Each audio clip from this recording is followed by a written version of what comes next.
News 46 is brought to you in part by Pawn Corp's international gold buyers are returning to Pahrump. Thanks to your interest and support, we've moved to a bigger location. Bring your unwanted gold, silver, platinum, jewelry, diamonds, fine watches, coin collections, and broken jewelry to the Pahrump Nugget on Sunday, Monday, and Tuesday, February 27th through the 1st from 10 a.m. to 5 p.m. We have $1 million to spend, and we'll pay you in cash. That's Sunday, Monday, and Tuesday, February 27th through the 1st from 10 a.m. until 5 p.m. at the Pahrump Nugget. See you there.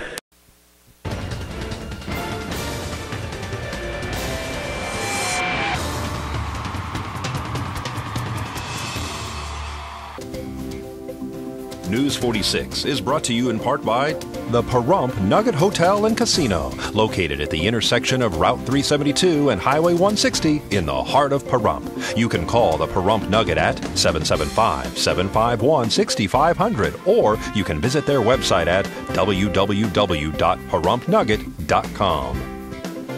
News 46 is also brought to you by Affiliated Chiropractic and Physical Therapy, specializing in comprehensive accident rehabilitation. Our goal is to create the individual treatment plan that will restore your health and end pain. Come in for your free consultation. Call 775-727-8900.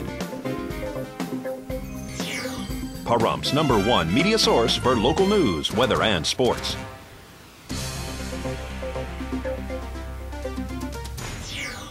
Good evening. It's Friday, February 25th, 2011. I'm Rick Vale. And I'm Janet Eyre for News 46.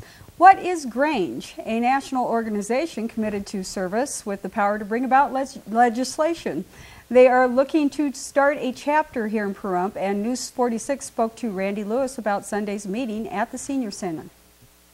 Well, the Grange is an organization that was started in 1867 to provide community service to local communities. After the Civil War ended, they wanted to find out what was going on down in the South. So President Johnson commissioned a gentleman named Oliver Hudson Kelly to go down to the South and find out actually what happened down there and how the agriculture was working.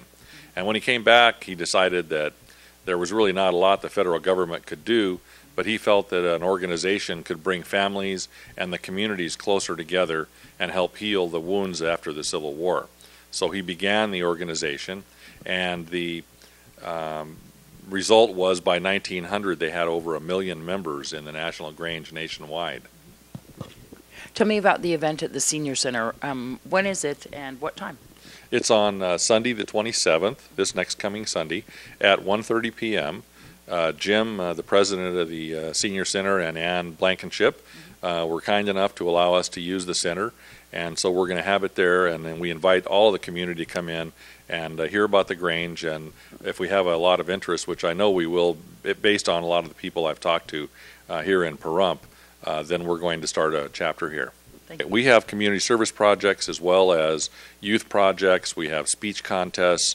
We develop leadership skills, and then in addition to that, the Granges also work in the legislative arena because we're a 501c8 rather than a 501c3.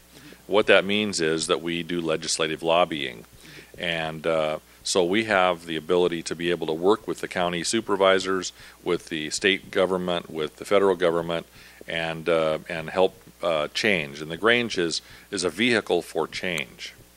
And even though this event's going to be held at the Senior Center, all ages are invited to join. Yes, that's correct. We have a number of ages that are invited from our youth programs. You can become a member of the Grange at 13 and a half. The Grange was the first organization to provide women with the right to vote. They did that in 1867 when they were formed, and so they bring children in, young people in at age 13 and a half, and we even have a junior program that starts at age 5 and goes through age 15. And you work with other organizations too as well. Yes, we have the leaders of all organizations in the community, whether it be from the elected officials to the people who are in the Rotary and the Elks and the Kiwanis. We work well with them because they all have touch with the community. And the Grange can be a vehicle, as I said, for change. And by doing that, they bring the leaders of the other organizations together and they come up with common sense, good for the community solutions that will be able to make the appropriate projects to help the community and help the citizens.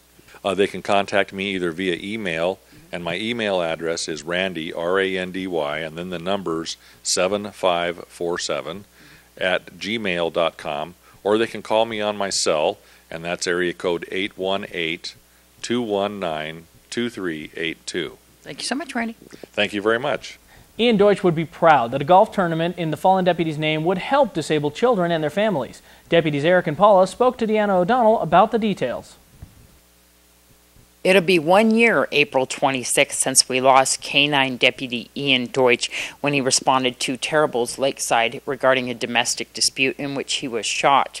He succumbed to his injuries. May is Officer Down Month. May 7th, they'll be holding the first annual golf tournament in Ian's name to benefit Pahrump Disability Outreach Program.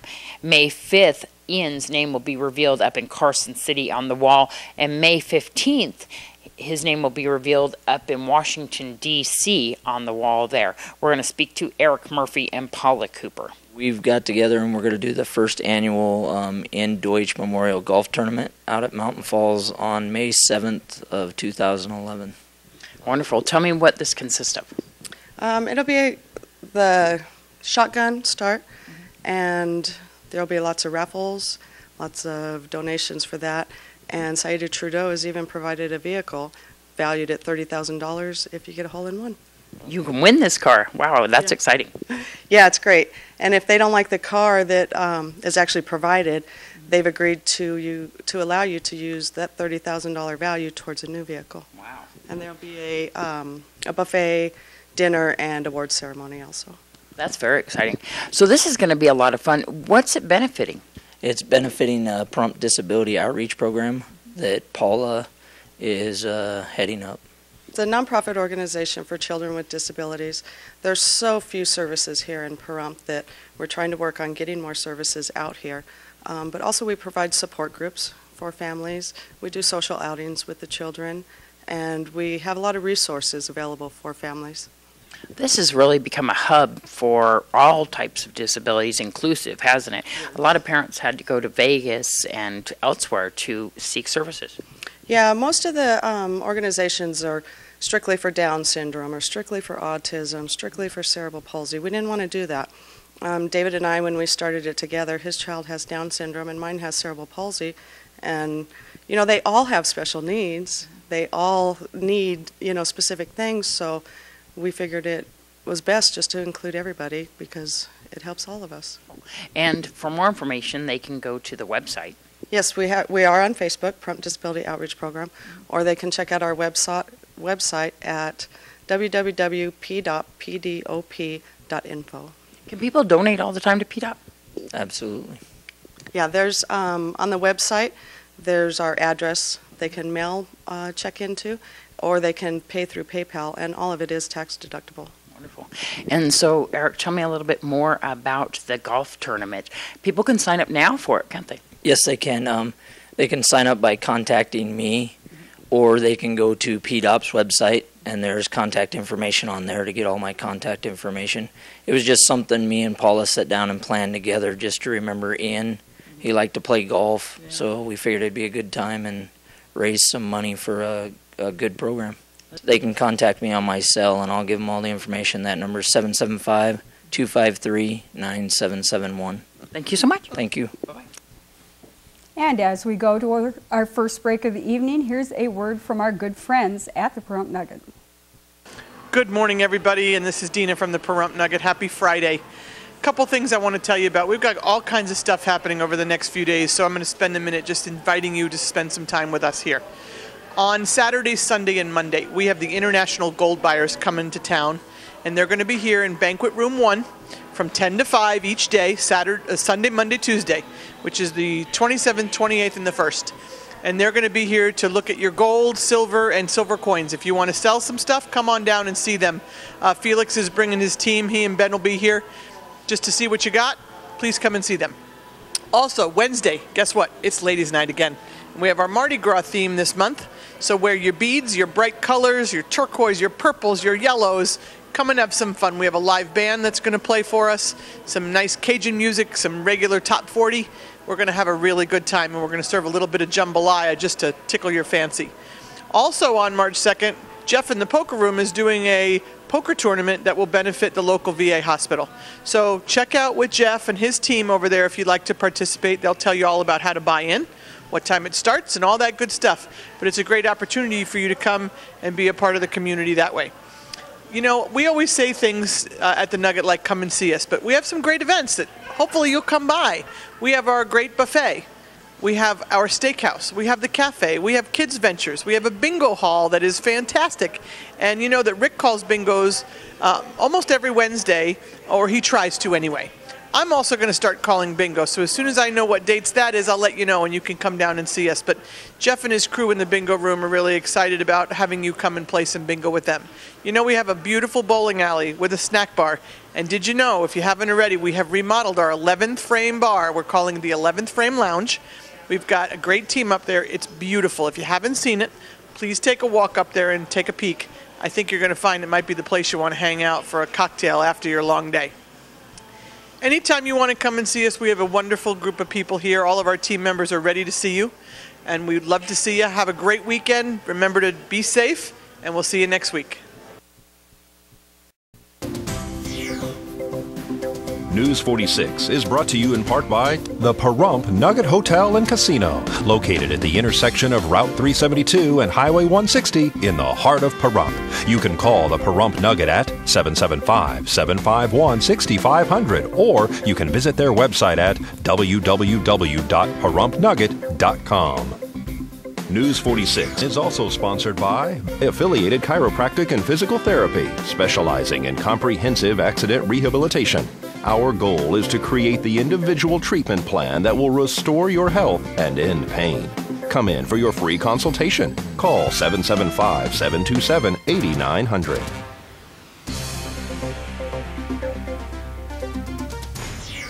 Welcome back to News 46. Jennifer Wade from the Kiwanis invites you to a black tie affair.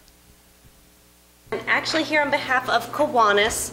If you're not familiar with Kiwanis here in Pahrump, we help sponsor several scholarships to high school students. This year we're giving 3 $1,000 scholarships to high school students, but the only way we're going to be able to do it is if you help us out with the black tie affair. It's a night to get dressed up. We have dinner, live band, auction, and raffle items. It's at Mountain Falls, March 12th from 6 to 10 p.m. Tickets are $30, so if you're interested in tickets, let me know. Or we're looking for more raffle items and auction items, so any donations, you can give cash, we can take gift baskets, gift certificates, anything that you can help out to help us raise more funds to meet this goal would be greatly appreciated. So if you're interested, let me know. Thanks. Call 515-0466 for more information or go to kcpv.org. Now we've got an auction coming up tomorrow at noon. Vernon Van Winkle has that story. You bet, Vern. It's probably, without a doubt, the largest furniture auction that we've done. If you look behind me, it's just absolutely gorgeous showroom quality furniture. It's a combination of 3 different estates here in Pahrump, and some of the feature items are inclusion of beautiful Native American. I think behind me you see a piece of Native American sand art. The furniture is all over the place, from leather couches to Italian dining room sets. And I'm very, very pleased with this in the fact that it's, without a doubt, the largest quality furniture auction that we've done in several years here in Pahrump. The auction will be at our auction house at 800 Margaret Street. It starts at 12 noon promptly. Usually, lately, we've been getting a really good crowd. You know, auctions are starting to become very popular once again, I think. And when you see this type of quality behind you and some rare items, I think the exciting interest and the mystique of attending auctions is making a big comeback. As a result of that, and including your support, we're starting to get more and more people every auction. You know, we have good homemade food, it's a good atmosphere, and a good fun time. You know, the way the trend's going right now, a good rule of thumb in auction is about 20% on the dollar. You know, you're seeing a $1,000, original $1,000 piece of furniture is bringing $200, $300, $400, and even lower sometimes. You know, this is all out of an estate, and every piece will be sold to the highest bidder. Preview is all day Friday today, and tomorrow we'll be open at 9 o'clock before the auction, and then preview from 9 in the morning right up until 12 noon. Like I say, the Native American, the piece right behind me is a beautiful sand painting. It's by an artist, Navajo artist called Little River. Incredible. It's all fine ground up turquoise that finishes the display of the art. There's a beautiful Italian black marble table up there with a bevel top, hand-painted room dividers, oak dining room sets, a beautiful Italian leather sofa, and just on and on. Like I say, it's an amazing display of furniture. Do you need to be pre-qualified for bidding? No, sir. The bidding process is very easy. You just come in, you register, we give you a bid card, hold your card up in there, and away we go. There you go. Okay, and the auction will last probably how long? I think with the amount of merchandise that we have for tomorrow, I'm going to say about 3 to 3.5 hours. Now, coming up after the break, part 4 of our 5-part series with Fire Chief Scott Lewis. And Sampson is looking for a home. All this and more coming up next. Please keep it here.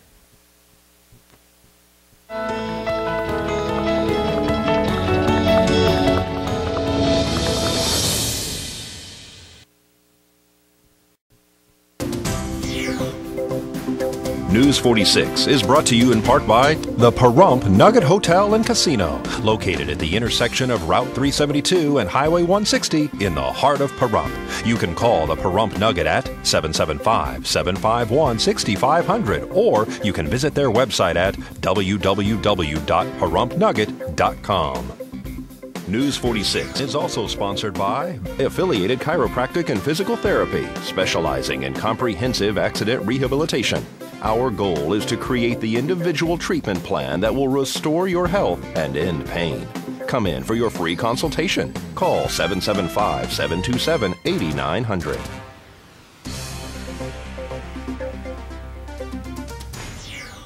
And here now with your Save a Pet segment is Terry at West Star Ranch Animal Rescue. Save a Pet is generously brought to you by Auto World at 727-8000 and Greenspan Brokerage at 751-6200. Put the green team to work for you. Hi, welcome to West Star Ranch. This is Terry, and I'm standing here with Samson. He is a pit bull mix, and he is about 5 years old. He is looking for a forever home. He is the most lovable dog on earth. He's very playful. He gets along well with other dogs and is just looking for a forever home. If you're interested in Samson, please come visit us. We're open 7 days a week, Saturday through Friday, 10 to 3 p.m., and on Sunday we're open 9 to 2 p.m. Come on by, give Samson a forever home. Save a Pet is generously brought to you by Auto World at 727-8000 and Greenspan Brokerage at 751-6200. Put the green team to work for you. And now Fire Chief Scott Lewis with part 4 of our series on fire safety. Most people carry a cell phone with them at all times. As you're egressing out, call 911. That way we can also hear that everyone's out of the house and you make sure everybody's safe. And once you're out, go to a safe area.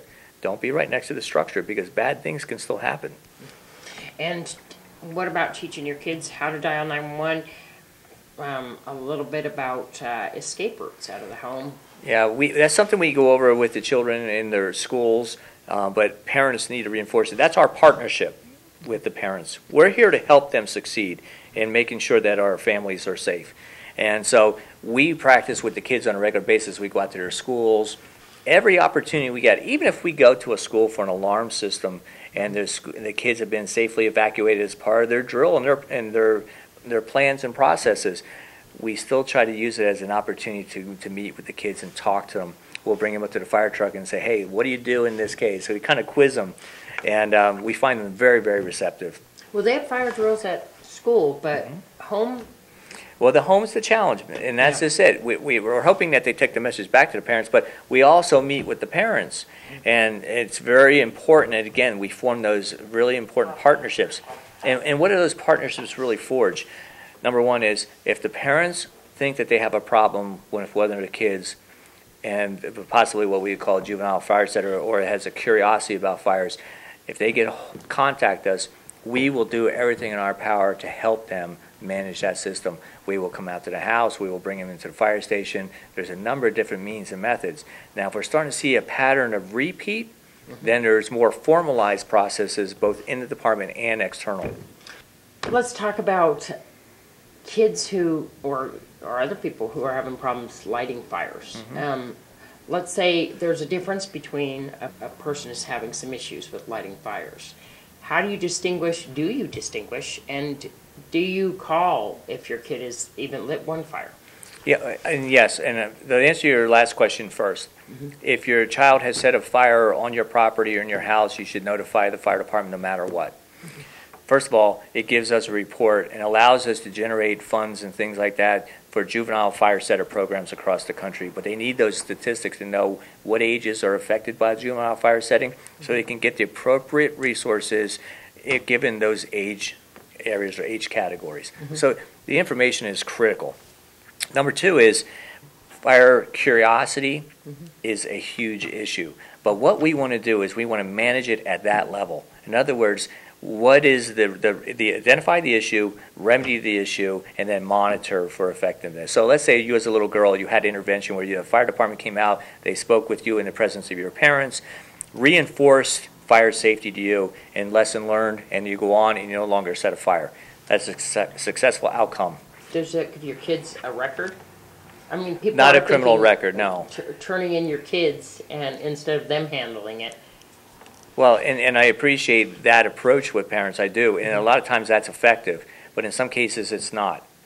And so there you need to take it to that next level. But even if the parents feel that they have successfully remedied that problem through whatever corrective actions that they've employed, we should still have a notification made to us.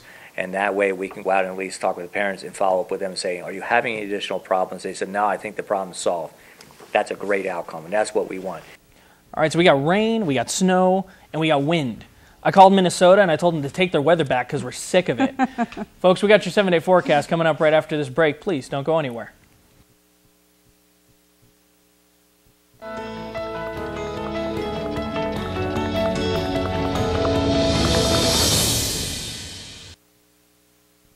News 46 weather is brought to you by your local dairy farmers. Dairy products are very important in maintaining a healthy body. For more information, you can visit their website at nevadadairycouncil.org. Hey everyone, welcome back to News 46. I'm Rick Vale with your weather. And as you remember from yesterday, we do have a high wind warning in effect. It will remain in effect until 10 p.m. tonight. Winds are coming out of the southwest 20 to 30 miles per hour with gusts in excess of 50 miles per hour. Now, the strongest winds are going to be between 2 p.m. and 9 p.m. That is right now. During this newscast, the strongest winds are expected. And let's go ahead and take a look at what we got up to today. We had a high of 60 degrees, partly cloudy skies, a slight chance of rain. I didn't see any. Maybe somebody else got some. You'll have to let me know. Winds out of the south-southwest at 14 miles per hour, gusts up to 30 miles per hour, pretty breezy. And as you saw from our high weather advisory, we could expect gusts up to 50 miles per hour. Pressure holding steady, 29.86. Sunrise was at 6:19 a.m. and our record high was 80 degrees back in 1986. Looking at tonight, we've got rain coming. Expect it. We got a 60% chance of rain out there, a low of 37 degrees. Winds are coming out of the south-southwest at about 9 miles per hour with gusts up to 25 miles per hour. Sunset was at 5:35 p.m. and our record low 26 degrees back in 1959. Now looking at our 7-day forecast tomorrow, it's umbrella time, folks. We've got rain coming in for you. 60% chance of rain during the day, 30% chance of snow at night. If we do get snowfall, we're going to see up to an inch of snow make landfall. Now gusts up to 23 miles per hour are expected with a high of 51 and a low of 33. Saturday's looking great though. Partly cloudy skies, only a 10% chance of rain with a high of 54 and a low of 31. Sunday, the rest of the weekend's all right too. 56 degrees for our high, 33 for the low, partly cloudy out there. Monday heading into next week's going to be okay too. 59 degrees for our high, 38 degrees for our low. A little breezy, nothing to worry about, partly cloudy skies. Now, here's where it gets tricky. Rest of the week, winds all week long. There they are. Take a look at them. 22 mile per hour, 31 mile per hour, 21 mile per hour. We're going to have a breezy week. Partly cloudy skies all week long. 63 for our high on Tuesday with 41 for the low. Wednesday, 65 for the high with 41 for the low. And finishing out our 7-day forecast is Thursday with a high of 68 and an overnight low of 39. And now the Pahrump Valley Speedway is going to brave it. They will be holding their races. They plan on Saturday at 1 p.m. For more information, go to thepahrumpvalleyspeedway.com. And if you've missed any part of this broadcast, you can watch it all again on our website at kpvm.tv. And folks, that does it for this edition of News 46. I'm Rick Vale. And I'm Janet Arrett. From everyone up here on the Hill at KPVM, we wish you a safe weekend, and we'll see you here again Monday night. Till then, good night, Pahrump.